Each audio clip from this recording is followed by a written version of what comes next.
kene m ndị nwanne gọọmenti kene nwoke kene nwaanyị nke ya na-eme ya zero ọ mụ ka a na-akpọ Igbo culture onye omenala na-adị ma n'arụ onye uche omenala nwere nwanne wee na-asị nwoke ma nwaanyị anyị bụ Igbo anyị bụ nwanne ka anyị fụ nwaanyị n'anya nwoke na nwaanyị anyị nwoke temanwụ na Nsụka wee na-asị nwoke ma nwaanyị bụ onye Igbo usoro anyị ya na-eme omenala maka nke onye na-eme ya gazi isiri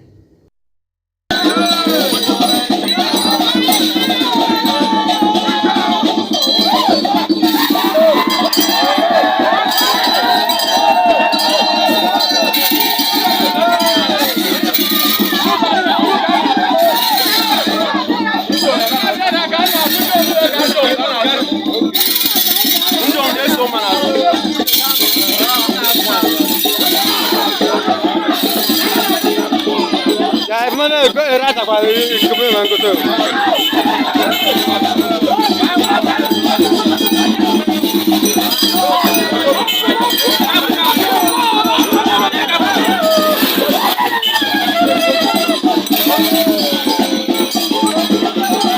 Wayo.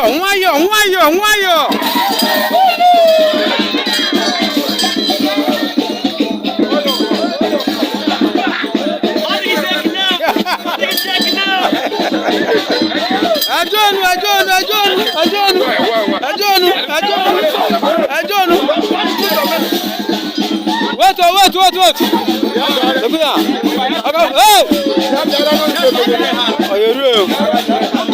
Kucha come.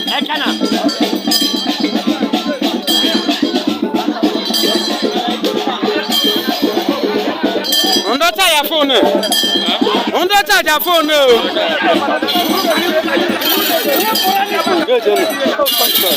Sorry.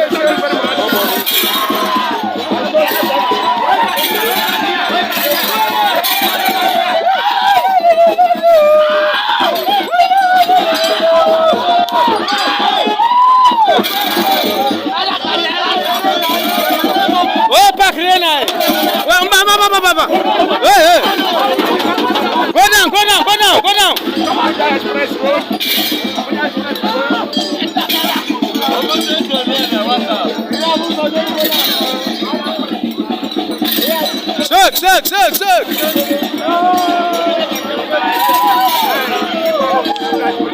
On doit tailler à fond.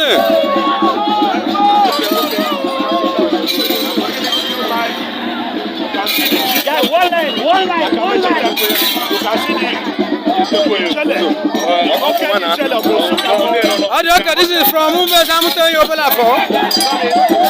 So we don't have contact lens. We don't have batu. So that is our first market day, and we are celebrating it at